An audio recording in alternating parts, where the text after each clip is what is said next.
Yeah, and here, congratulations on the win. Did you injure yourself, or is this just more comfortable for you? No, I'm just get a drink of water, sit down. You put a chair here, so I sat. Perfect. How did you feel about your performance tonight? Good. We had a good game plan of pressuring him, mixing up our strikes with our takedowns.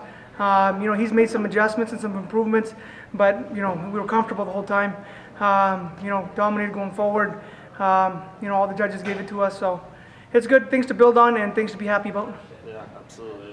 And I know you said earlier this week that you felt you were going to be able to finish him. Did you feel you came close to that at any point, or was he tougher than you expected? Or? A little bit of both. He found a way to stick in there and survive.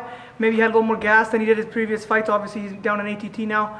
Everyone at this level is tough. You got to give it to him. But obviously, he's a prospect. I'm going for that title. I'm championship caliber, and there's levels to this. So I'm happy with our performance. Clearly, you were pushing for the takedown throughout the fight.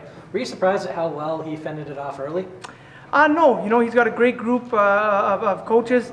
Obviously, he's training. And when you're young, fight after fight, it's a big learning curve and improvements each time you get out there. So he's putting in his work, but as am I.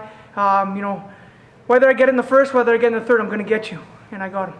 His foot was pretty swollen between the second and third round. Were you aware of how bad the injury was? Yeah, my corner did a great job of letting me know. And in the third, I was doing some foot stomps there against the cage.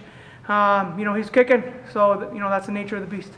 Back in the win column now. Are you looking to get back in the cage soon? Obviously, the Toronto card is just down the road. Would that be too soon? Or? I'd love to go there. Brampton would come out for their boy. I'll tell you that much. But that's not my job. That's we've got bosses in the UFC. I've got management to help with matchmaking. I'll let them figure that out. I'll be in the gym with my coaches, getting better every day.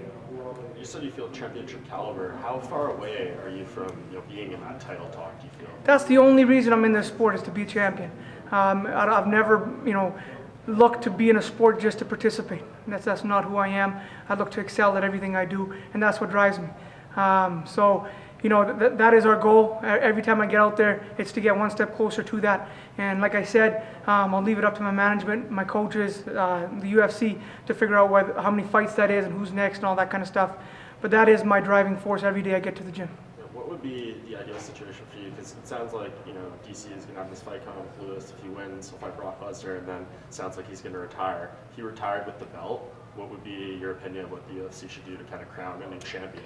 Hey, the AKA's got a stable of heavyweights. We're going to find a way to keep that in-house, whether that's DC or someone else. Let DC do his thing. He's got a big fight in New York next week. I wish him well, all the best. We'll see which one he gets booked for next. And I'm hoping I get to jump into camp with him. Anytime you're in there with a guy like DC, he's a captain for a reason. It's a great environment to be there. Do you know what the deal is with Kane? Is he in the gym when you're down there? He is, and he's still the best, man. Everyone in the gym knows he puts in work. Again, I know he's dealing with some stuff with the UFC, which I can't really touch on. That's for them to answer, them being Kane. But he still got the goods, and whenever he chooses to step in, like I said, that belt should stay at AKA. Is there anyone you think has a good fight for you after this? I don't do that. I don't look beyond this. I know I look at cities. Toronto would be great. Like I said, Brampton would come out. There's certain markets, the UK if they ever come around, Vancouver if they ever come around. Pick your spot in California. We've got big pockets of our population there. So that's the stuff that excites me. Opponents, it doesn't matter as long as it keeps me moving up. I know you're a long way from home, but can you tell me, what did you think of fighting here in Canada today?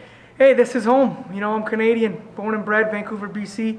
My family came here for a better future, for myself, for my siblings, for our family. And, I represented our Maple Leaf for many years, proudly, internationally. And this will always be my home. I try to represent the Indian flag now and try to give back and inspire some kids over there that don't have an athlete to look up to. They don't have the resources and the luxuries we have here as Canadians.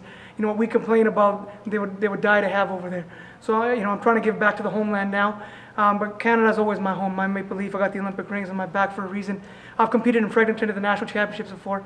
And I'm actually, the last time I competed with Misha Serkinov, we were on Team Canada at the U21 World Championships. So it's cool that he's here. We haven't competed on the same weekend together since then. So that's cool.